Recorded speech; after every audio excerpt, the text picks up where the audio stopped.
కృష్ణ వచ్చేసరికి రాజారాం గారు డ్రాయింగ్ రూమ్లో కూర్చుని అతిథులతో మాట్లాడుతున్నారు. కృష్ణని చూడగానే ఆయన, కళ్యాణి పైన ఉంది వెళ్ళండి డాక్టర్ అన్నారు. కృష్ణ మెట్లెక్కి పైకి వచ్చాడు. అక్కడ కళ్యాణి కూర్చుని ఉంది. చేతిలో వీణ ఉంది. దాని తీగలు సరిచేస్తున్న కళ్యాణి కృష్ణని చూచి లేచి పరిగెత్తుకుని వచ్చినట్లుగా ఎదురుగా వచ్చింది. హలో, గుడ్ మార్నింగ్ అంది. కృష్ణ కళ్యాణిని రెప్పపాటు పర్యంతం చూశాడు. కళ్యాణి బాగానే ఉంది. ఇదేంటి, ఒంట్లో బాలేదని ఫోన్ చేశారేమిటి? అతను ఆలోచనగా చూస్తూ ఉంటే, ఏమిటలా చూస్తున్నారు కృష్ణని దబాయిస్తున్నట్లుగా అడిగింది. ఏం లేదు, మీరు. అతను నసిగాడు. ఏమిటి నేను? అయినా ఇదేమిటి, ఫోన్ అయినా చేయకుండా ఇలా వేంచేశారు? ఊరికినే చూసి వెళ్దామని. అబద్ధం. నేనే కనిపించి 4 రోజులైంది. ఎలా ఉన్నావో, ఏం చేస్తున్నావో అని మీకు ఆదుర్దా, అవునా? కరెక్ట్. అందుకే మిమ్మల్ని నా ఫ్రెండ్ అనేది. చూడండి, మనసుకైతే అవతల మనిషి గురించి అన్నీ ఇట్టే తెలిసిపోతాయి. అవునా? అవును. ఇంతలో రాజారాం గారు అక్కడికి రానే వచ్చారు. కళ్యాణి ఆయన్ని చూస్తూ, చూసారా డాడీ, కృష్ణకి నా పట్ల ఎంత ఆదుర్దాను. ఊరు నుంచి వచ్చానని తెలియగానే ఇంటికి వచ్చేశారు. ఉండండి డాడీ, గౌరీతో కాఫీ తెమ్మని చెప్తాను. ఆహాహా అంటూ ఇక కృష్ణని చూస్తూ, నా డీరెస్ట్ ఫ్రెండ్కి నా చేతులతోనే స్వయంగా కాఫీ కలిపి ఇస్తాను అంటూ, అలా అయితేనే నాకు తృప్తి ఉంటుంది అని కళ్యాణి కిందకి వెళ్తుంది. తను వెళ్తూ ఉంటే ఇంతలో కృష్ణ, కళ్యాణి నీకెందుకు శ్రమ, గౌరీ తెస్తుందిగా అన్నాడు. మనకిష్టమైన వాళ్ళకి మనమే స్వయంగా కొన్ని పనులు చేయడంలో ఎంతో ఆనందం ఉంటుంది. అవునా డాడీ? అవునమ్మా, అవును అన్నారాయన. చూశారా, డాడీ కూడా ఒప్పుకున్నారు. ఇప్పుడే వస్తాను అంటూ లోపలికి వెళ్ళింది. కళ్యాణి అక్కడి నుంచి పూర్తిగా వెళ్ళిపోయిందని తెలుసుకున్న తర్వాత రాజారాం గారు కృష్ణతో తగ్గు స్వరంతో, డాక్టర్, నేనే అర్జెంటుగా రమ్మనమని పిలిపించాను. కళ్యాణి రాత్రి నుంచి సరిగా లేదు. ఉదయం లేచిన తర్వాత కూడా తను ఎవరితోనూ మాట్లాడలేదు. మేం రాత్రి మెడ్రాస్ నుంచి వచ్చాం కదా, వచ్చినప్పటి నుంచి పరధ్యానంగా అలాగే కూర్చుని ఉంది. అందుకే నాకు భయం వేసింది. అక్కడేమైనా జరిగిందా? ఏం జరగలేదు. మేము పెళ్ళికి వెళ్ళాం కదా, వెళ్ళిన తర్వాత అక్కడ అందరితో తను సరదాగానే ఉంది. నవ్వుతూ త్రులుతూ జోక్స్ వేస్తూనే ఉంది. తీరా పెళ్లి సమయానికి, అంటే సరిగ్గా మంగళసూత్రధారణ జరుగుతూ ఉండగా ఏమనుకుందో ఏమో, పెళ్లి పందిరిలో నుంచి చటాలన లేచి వెళ్ళిపోయింది. కొద్దిసేపు అయిన తర్వాత గౌరీ పరిగెత్తుకుని వచ్చి అమ్మాయి గారు ఏడుస్తున్నారు అని చెప్పింది. నేను వెంటనే వెళ్ళాను. కళ్యాణి మంచం మీద పడి దిండులో ముఖం దాచుకుని వెక్కి వెక్కి ఏడుస్తోంది. నేను చూడలేకపోయాను. నా గుండెలు పిండేసినట్టయింది. దగ్గరకు వెళ్ళాను. ఏమిటమ్మా అన్నాను. ఉలిక్కిపడి లేచి కూర్చుంది. నన్ను చూడగానే ముఖం అదోలా అయిపోయింది. గబాల్న కళ్ళు తుడుచుకుంటూ, అబ్బే ఏం లేదు డాడీ, ఏం లేదు, నేను బాగానే ఉన్నాను అని చెప్పేసి ఏదో దాచింది. నా దగ్గర నువ్వేదో దాస్తున్నావు కదూ అని మళ్ళీ అడిగాను. డాడీ, లేదు ప్లీజ్, మీరు నన్ను వేరుగా అర్థం చేసుకోకండి అంది. కళ్యాణి వెళ్ళి ముఖం కడుక్కుని వచ్చింది. మనిషి నలిగిపోయినట్టుగా అనిపించింది. నాతో ఎప్పటిలా మళ్ళీ నవ్వుతూ మాట్లాడింది. ఇంతలో ఇంకో సంఘటన జరిగింది.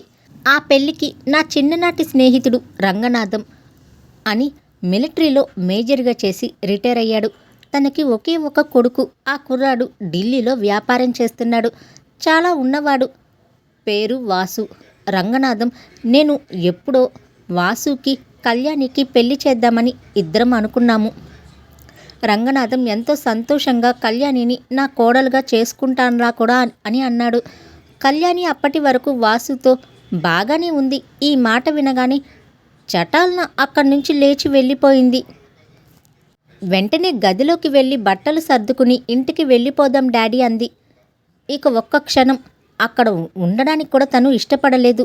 ఎవరెంత చెప్పినా కూడా వినలేదు. ఇక నేను తను ఇద్దరం బయలుదేరి వచ్చేశాము. ప్లేన్లో ఎందుకమ్మా ఇలా చేశావు అని అడిగాను.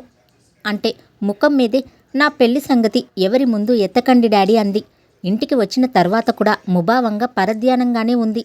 రాత్రి అన్నం తినలేదు. పొద్దుపోయే వరకు తన గదిలో లైట్ వెలుగుతూనే ఉంది. నిద్రపోలేదని నాకు అర్థమైంది. కానీ నేనేం చేయను, మనసు విప్పి నాకేమీ చెప్పదయ్యా అన్నాడాయన. మీరు ఆదుర్దాపడకండి. కళ్యాణి మనసులో ఏముందో, తన సమస్య ఏమిటో నేను తెలుసుకుని మీకు తెలియచెప్పే బాధ్యత నాది అన్నాడు కృష్ణ.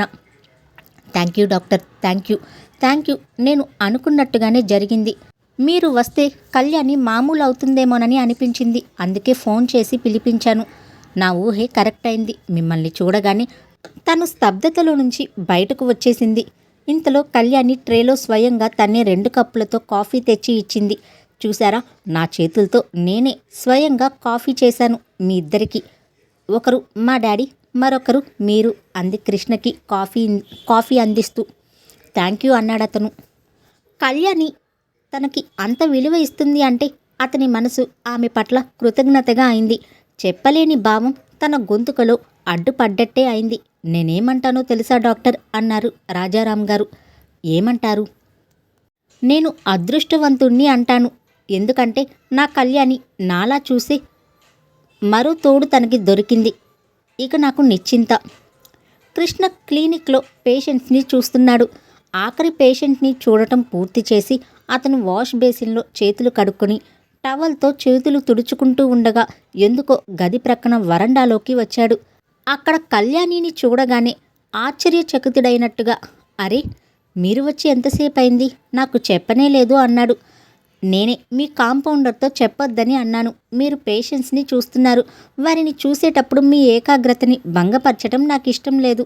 ఎందుకో తెలుసా, నేను చిన్నప్పుడు మా అమ్మతో గుడికి వెళ్ళేదాన్ని. ఆ ఆవరణలో అడుగుపెట్టిన క్షణం నుంచి అమ్మ మిగతా ప్రపంచం మర్చిపోయినట్టుగా ప్రవర్తించేది. దేవుడి పట్ల ఆవిడ ఆరాధన, ఏకాగ్రత ఆ చిన్న వయసులో నాకు అర్థమయ్యేవి కావు. అమ్మని అనవసరంగా మాట్లాడించి విసిగించేదాన్ని. ఆవిడ ధ్యాస నా మీదనే ఉండాలి అనిపించేది. నన్ను మర్చిపోయినట్టుగా ఆవిడ దేవుడి వైపు అలా చూడడం సహించేదాన్ని కాదు. కానీ ఇప్పుడు బాగా తెలుసుకున్నాను. నాకెందుకు మీ క్లినిక్లో అడుగు పెట్టగానే ఆ గుడి వాతావరణం గుర్తుకు వస్తుంది. పేషెంట్స్ మీద చూపే శ్రద్ధని భంగపరిస్తే నాకు పాపం వస్తుందనిపించింది. అతను కళ్యాణి చెప్పింది శ్రద్ధగా విన్నాడు. తర్వాత చిరునవ్వుతో, ఏంటి కళ్యాణి ఆ మాటలు? ఇక్కడ ఒంటరిగా నిలబడ్డం విసుగనిపించలేదు అన్నాడు నొచ్చుకున్నట్టుగా. కళ్యాణి తల అడ్డంగా తిప్పింది. చెబుతున్నాగా, ఇదివరకైతే ఒక్క అరక్షణం కూడా ఒంటరిగా ఉండలేకపోయేదాన్ని. నా చుట్టూ ఎప్పుడు 10 మంది ఉండే సందడి కావాలి అనుకునేదాన్ని. ఇప్పుడు అవన్నీ మర్చిపోయాను. నేను మారిపోయాను. ఇలా ఒంటరిగా ఉండటమే బాగుంటుందనిపిస్తుంది. ఇక్కడి నుంచి చూస్తే ఆ లైట్ల మిలమిలలు ఎంత బాగున్నాయో తెలుసా? తలెత్తి చూస్తే అనంతమైన ఆకాశం, మినుకుమనే నక్షత్రాలు. కళ్యాణి తలెత్తి చూస్తూ తగ్గు స్వరంతో తనలో తాను అనుకుంటున్నట్టుగా అంది. ఎన్ని కోట్ల సంవత్సరాల నుంచి ఈ రాత్రింబవళ్ళు ఇలా మారుతున్నాయో కదా. భగవంతుడు నిజంగా మహామయుడు అంటారే. అయితే మనిషికి జీవితం లాంటి అపురూపమైన వరం ఇచ్చి మళ్ళీ మృత్యువు లాంటి శాపం ఎందుకిచ్చినట్టు? కృష్ణ గుమ్మాన్ని ఆనుకుని చేతులు కట్టుకుని నిలబడి కళ్యాణి వైపే గమనిస్తూ చూస్తున్నాడు. మనుషులు వయసుకు మించి మాట్లాడుతున్నారేంటి? వాళ్ళలా మాట్లాడుతున్నారు అంటే ఏదైనా అనుభవం పొంది ఉండాలి సుమా. గొప్ప అనుభవమా? కాదు, భయంకరమైన అనుభవం. అవునండి, అలాంటిదేదైనా జరిగిందా ఏంటి కళ్యాణి? కళ్యాణి గబాల్లా తిరిగి చూసింది. తనని తాను నిలువరించుకున్నట్లుగా. నాకేం జరగలేదు అంది. మరి ఈ వైరాగ్యానికి కారణం వైరాగ్యమా? నాకేనా? ముఖం ఎత్తి నవ్వింది. బాగుంది. నాకేం వైరాగ్యం? అసలు నాకెందుకు వైరాగ్యం? నాకేం తక్కువని? నేను అప్పుడప్పుడు ఏదేదో మాట్లాడేస్తూ ఉంటాను. పుస్తకాలు ఎక్కువగా చదువుతాలేండి. అందుకని కణత దగ్గర చూపుడు వేలు పెట్టి చూపిస్తూ ఇక్కడ అప్పుడప్పుడు పురుగు దొలుస్తూ ఉంటుంది. అయినా ఇదేంటి నన్నిక్కడే నిలబెట్టి మాట్లాడేస్తున్నారు? అతను కూడా నవ్వేశాడు. నేను మాట్లాడడం లేదు, మీరు చెప్పేది వింటున్నాను. విని బోర్ కొట్టడం లేదు మీకు? ఎందుకని? మీలో ఏదో తపన, ఒంటరితనం కనిపిస్తున్నాయి. వాటికి కారణం ఏంటా అని ఆలోచిస్తున్నాను. చూసారా నా మాటలకి? డాడీలాగే మీరు కూడా కంగారు పడిపోతున్నారు. లేదు, నాకు చిన్నప్పుడు వస కాస్త ఎక్కువ పోసారులేండి. అందుకని ఎక్కువగా మాట్లాడడం అలవాటైంది. ఇక ఇద్దరు లోపలికి వచ్చారు. కళ్యాణి లోపలికి వచ్చి టేబుల్ దగ్గర కూర్చుంది. ఇంతకీ నన్నెందుకు ఇక్కడికి రమ్మనమని ఫోన్ చేశారు?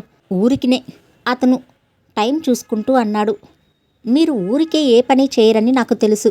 కృష్ణ నవ్వాడు. అతని కళ్ళు గుమ్మం వైపు ఎవరి రాక కోసమో ఎదురు చూస్తున్నట్టుగా మాటికి మల్లుతున్నాయి. ఇంతలో ఒక వ్యక్తి లోపలికి వచ్చాడు.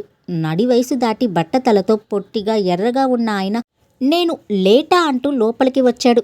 కృష్ణ ఆయన్ని చూడగానే సగౌరవంగా లేచి ఎదురు వెళ్తూ నో సార్, 2 నిమిషాలు మాత్రమే లేటు అంటూ కళ్యాణిని చూపిస్తూ ఈమె కళ్యాణి అంటూ, కళ్యాణి వీరు రజనీకాంతరావు, లయన్స్ క్లబ్ సెక్రటరీ అంటూ పరిచయం చేశాడు.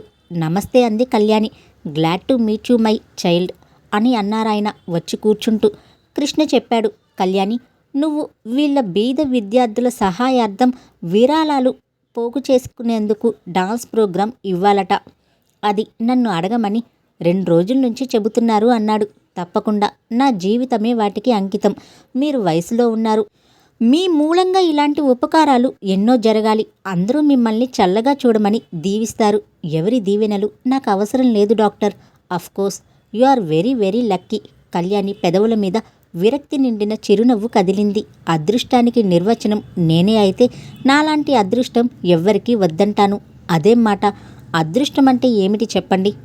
కళ్యాణి నిలదీసింది. మనకి కావలసినవన్నీ పొందటం. నాకు కావాల్సింది నేను పొందలేకపోయాను. కళ్యాణి కళ్ళు విషాదంగా మారిపోయాయి. జీవితం నుంచి నేను నేర్చుకున్నదేమిటంటే మనం కోరుకున్నవి, ఆశించినవి జీవితం ఇవ్వదు. జీవితం దయతలచి ఇచ్చిన దాన్ని మారు మాట్లాడకుండా మనం స్వీకరించాలి, అంతే. కళ్యాణి కృష్ణ ఆతురతగా చూశాడు. ఓ, నా మాటలు మిమ్మల్ని కంగారు పెట్టేస్తున్నాయా?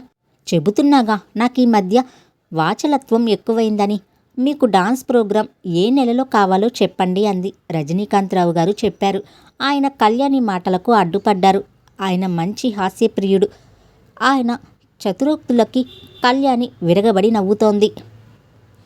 కృష్ణ ఎక్కువగా సంభాషణలో పాల్గొనలేదు. నవ్వుతున్న కళ్యాణిని గమనిస్తున్నాడు. కొద్దిసేపైన తర్వాత రజనీకాంతరావు గారు వెళ్ళడానికి లేచారు. ఆయన మరోసారి కళ్యాణికి కృతజ్ఞతలు తెలియచేశారు. ఆయన వెళ్ళిపోగానే కళ్యాణి కృష్ణ వైపు తిరిగి అతని కళ్ళల్లోకి చూస్తూ, చూశారా, మీరు కారణం లేకుండా ఏ పని చేయరని నేనన్నానా? అది అక్షరాలా రుజువైంది అంది. ఏమిటి? ఈ రజనీకాంతరావు గారు డాన్స్ ప్రోగ్రాం ఇవ్వాలని నన్ను అడగడానికి మిమ్మల్ని ఒత్తిడి చేశారు. మీరు అతనిని మా ఇంటికి తీసుకుని రావడం ఇబ్బంది పడి మీరు కూడా నేరుగా నన్ను అడగలేక క్లినిక్కి నన్ను పిలిపించారు. అదే సమయానికి ఆయన్ని కూడా ఇక్కడికి రమ్మన్నారు.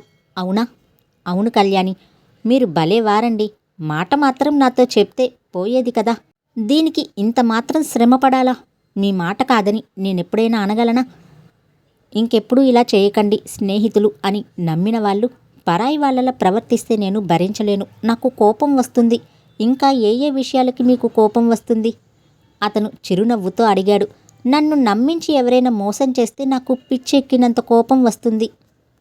అలా ఇప్పటి వరకు ఎవరైనా చేశారా? పరధ్యానంగా అంది.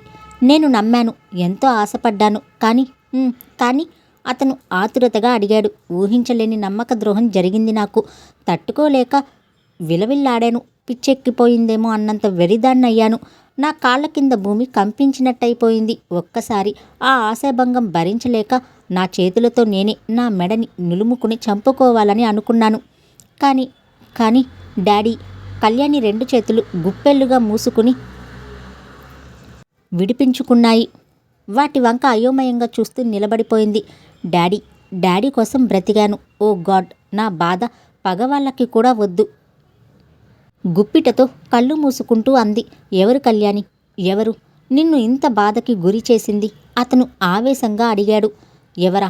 తెలుసుకుని మీరేం చేస్తారు? ఏం చేస్తానా? వాళ్ళ పీక నుదిమేస్తాను. కళ్యాణి పెదవుల మీద చిరునవ్వు మెదిలింది. మీరేం చేయలేరు. ఎందుకంటే అలా తడబడే శక్తి మీకు లేదు. ఏదైనా చేయగలిగితే డాడీయే చేసేవారు. అందుకే డాడీకి కూడా నేను చెప్పను కూడా. ఆయన నిస్సహాయత ఆయనకి తెలియటం నాకు ఇష్టం లేదు. కళ్యాణి, నిన్ను ఇంత బాధకి గురి చేసిన ఆ వ్యక్తిని నిలువున చీరేయాలని అనిపిస్తుంది. Relax my friend, relax. డాక్టర్లకి ఆవేశం ఎప్పుడు పనికిరాదు.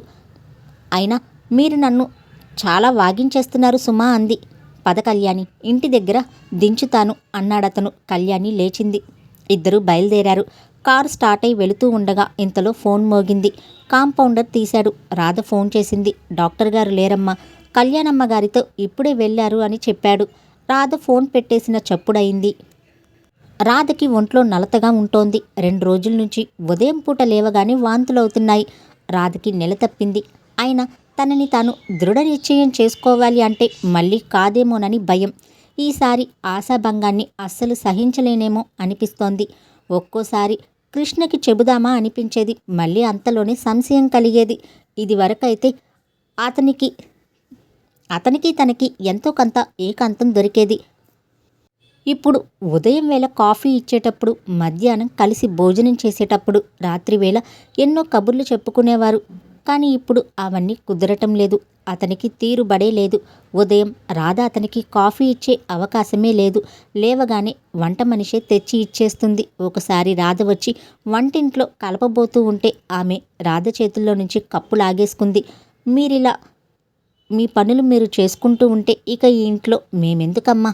అయ్యగారు మమ్మల్ని ఎంతో అభిమానంగా చూసుకుంటారు. మేము కూడా మిమ్మల్ని అలాగే చూసుకోవాలి. మీరు వెళ్ళి అయ్యగారి దగ్గర కూర్చుని కబుర్లు చెబుతూ ఉండండి, నేను కాఫీ తెచ్చిస్తాను అంది. రాధ కాదనలేకపోయింది. యువతలకు వచ్చేసింది. కృష్ణ దగ్గర కూర్చునేది. కానీ ఏం లాభం? అతను ఫోన్లో గంటల తరబడి మాట్లాడుతూ లేస్తాడాయే. ఏమండి అంటూ ఏదో చెప్పబోతూ ఉంటే క్షణం ఆగు అన్నట్లు ఫోన్ తీస్తాడు. కాఫీలో పంచదార ఎక్కువైంది తక్కువైంది కూడా తెలుసుకుని చెప్పే వ్యవధి అతనికి ఉండదు. రాధకి ఇది వరకు ఏ సంతోషం కలిగినా అతనితో కలిసి పంచుకోవటం అలవాటుగా ఉండేది. ఇప్పుడు ఆ రెండు కుదరటం లేదు. ఒంటరిగా తని అనుభవించాల్సి వస్తోంది. కృష్ణ జీవితం మరీ అంతా పరాయి వాళ్లకు అంకితమైపోతుంది. కృష్ణ రోగులకి సేవ చేయటం రాధకి ఇష్టమే, కానీ ఆయనలో రాధని మర్చిపోతున్నాడు. అది రాధకి చాలా బాధగా ఉంది. ఇంతవరకు అయితే తన ముఖం కాస్త ముడుచుకుపోయి ఉంటే ఏమైంది చెప్పు, ఏమైంది అంటూ చెప్పే వరకు వదిలేవాడు కాదు. కానీ ఇప్పుడు 2 రోజుల పాటు జ్వరం. కానీ మందులు ఇచ్చి వెళ్ళిపోతాడే తప్ప దగ్గర కూర్చోడు. అతనిని అర్థం చేసుకోవటానికి శతవిధాలా ప్రయత్నిస్తోంది రాధ మురళి భార్య వెళ్ళే లేడీ డాక్టర్ దగ్గరికి వెళ్ళి పరీక్ష చేయించుకుంది. ఆవిడ రాధని పరీక్ష చేసి నెల తప్పిందని ఖాయం చేసింది. రాధ ఆనందానికి హద్దు లేదు. మనసు అసంతృప్తిని, బాధని మరిచి పురివిప్పిన నెమలిలా అయిపోయింది. ఆటోలో ఇంటికి వస్తుంటే రాధకి ఈ ప్రపంచం ఎంతో అందంగా కనిపించింది. రాధ మనసంతా పులకరించిపోతోంది. తనకి ఇక పిల్లలు పుట్టరేమోనని భయపడి దిగులు పడిన క్షణాలు కూడా ఉన్నాయి. రాధ దృష్టిలో ప్రేమించిన భర్తకి సంతానం ఇవ్వకపోతే ఆ స్త్రీ జీవితం పరిపూర్ణత లేనట్టే. రాధ ఇంటికి వచ్చేసింది. రాధకి ఎన్ని రోజుల తర్వాత ఆ ఇల్లు, ఆ ఇంటిలోని వారు అన్నీ ఆనందంగా అనిపించాయి. తన ఒంటరితనం తొలగిపోయినట్టుగా అనిపించింది. గదిలో గోడ మీద క్యాలెండర్ నవ్వుతూ కనిపిస్తూ ఉంటే పట్టలేని ఆనందంతో ఆ క్యాలెండర్ దగ్గరికి వెళ్ళి ఆ పాప బుగ్గ మీద గట్టిగా ముద్దు పెట్టుకుంది. కృష్ణకి ఆ డాక్టర్ దగ్గర నుంచి ఫోన్ చేసింది. అతను హాస్పిటల్లోనే ఉన్నాడన్నారు. మళ్ళీ ప్రయత్నం చేసింది. క్లినిక్ నెంబర్ ఎంగేజ్ వచ్చింది. రాధకి వెంటనే వెళ్ళాలనిపించింది. చెప్పులేసుకుని మళ్ళీ అంతలోకే ఆగిపోయింది. పొట్ట మీద చేయి వేసుకుని, అమ్మో ఆటోలో చాలా కుదుపు, ఇక నేను ఆటోల్లో అస్సలు తిరగకూడదు, కారు ఉంటేనే బయటకి కదలాలి అని అనుకుంది. రాధ మళ్ళీ ఫోన్ చేసింది. ఈసారి కృష్ణ పలికాడు. ఏవండి అంది. ఏమిటి రాధా అన్నాడు. మీరు ఉన్న పలంగా ఇంటికి రావాలి. ఇప్పుడా? పేషెంట్స్ ఉన్నారు రాధా. ఏమిటసలు ఏమైంది? ఎందుకో చెప్పు. మీకో శుభవార్త చెప్తానండి. శుభవార్త ఏంటి? మొన్న పుట్టిన పిచ్చుక పిల్లలు ఎగురుతున్నాయా? మొన్న కూడా ఇలాగే చేసింది.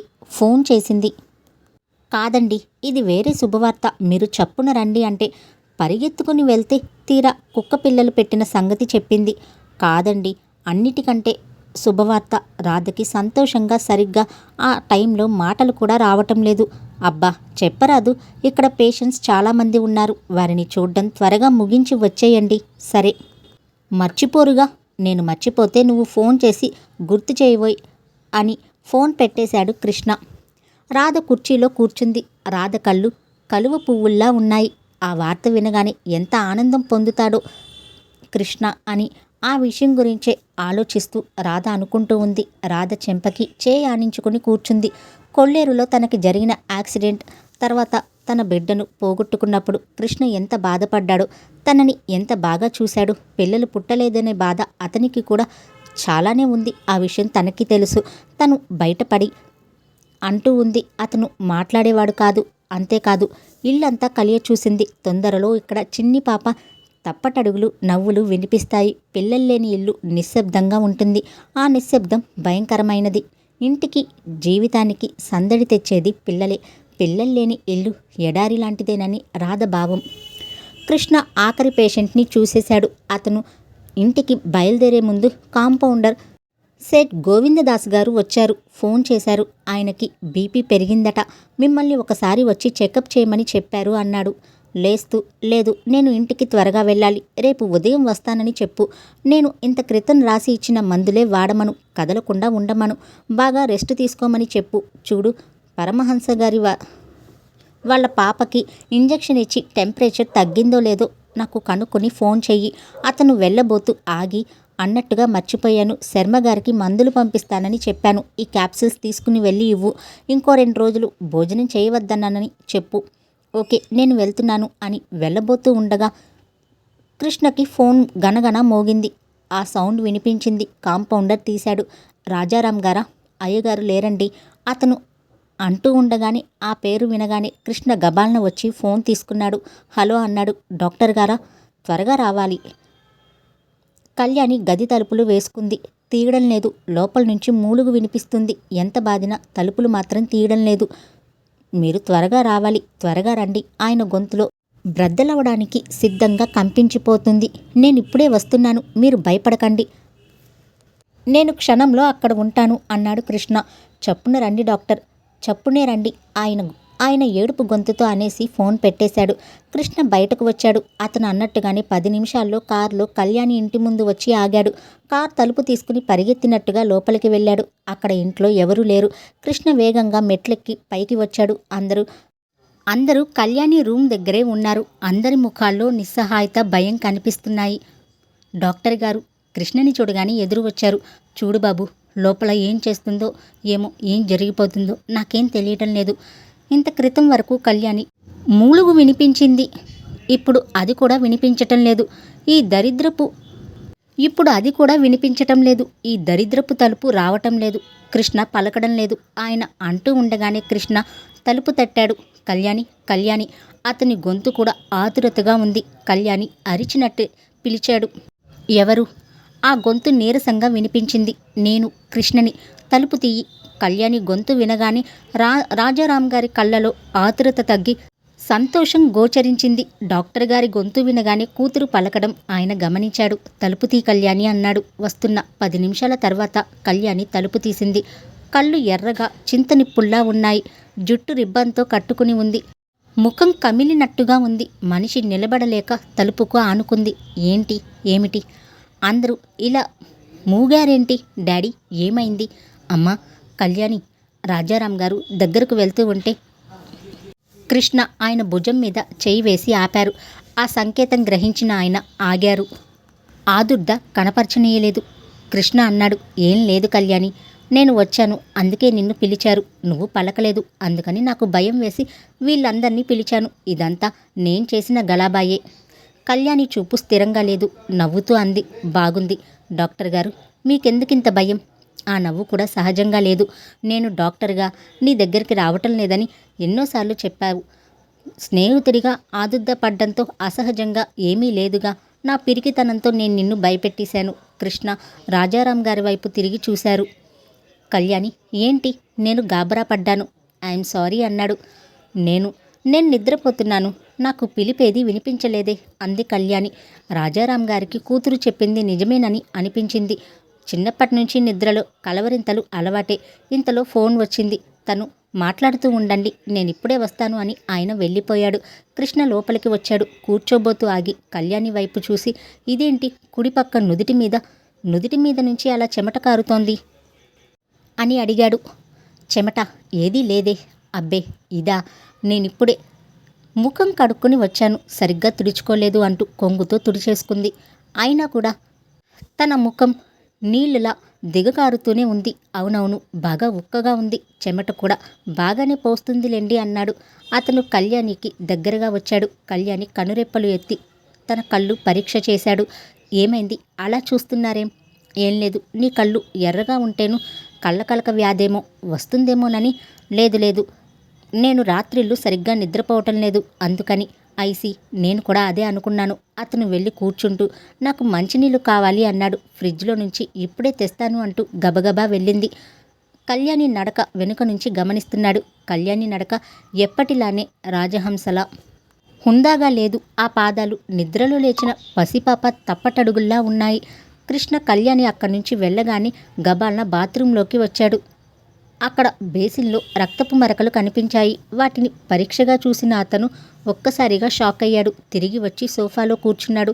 కళ్యాణి మంచినీళ్ళు తెచ్చి ఇచ్చింది. నువ్వే తీసుకురావాలా? గౌరీకి చెప్పకూడదు అన్నాడు.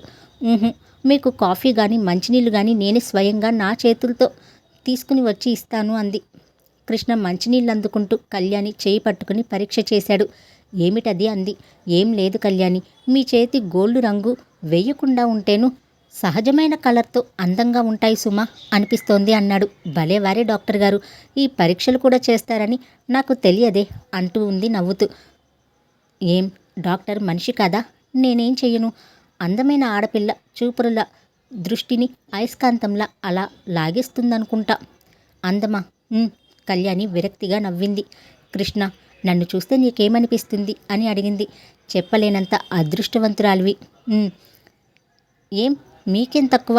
అందం, ఐశ్వర్యం, కీర్తి ప్రతిష్టలు, మీ పాదాక్రాంతాలు, కంటికి రెప్పలా చూసుకునే మంచి తండ్రి, అన్నింటికీ మించి మీలాంటి మంచి ఫ్రెండ్. అవునా? కళ్యాణి విరగబడి నవ్వింది. అవును, నాకు చిన్న సందేహం. మీరు నాకు నిజంగా ఫ్రెండ్ అయితే ఒకసారి మీరు అని ఇంకోసారి నువ్వు అని ఈ భేదాలేంటి? ఇందులో ఏది నిజం? మీరు అనే మర్యాద, నువ్వు అనే చనువ? రవంతైన తికమక లేకుండా చిరునవ్వుతో చూశాడతను. రెండూ నిజమే. రెండు ఎలా సాధ్యం అన్నట్టు నిలదీసి అడిగింది.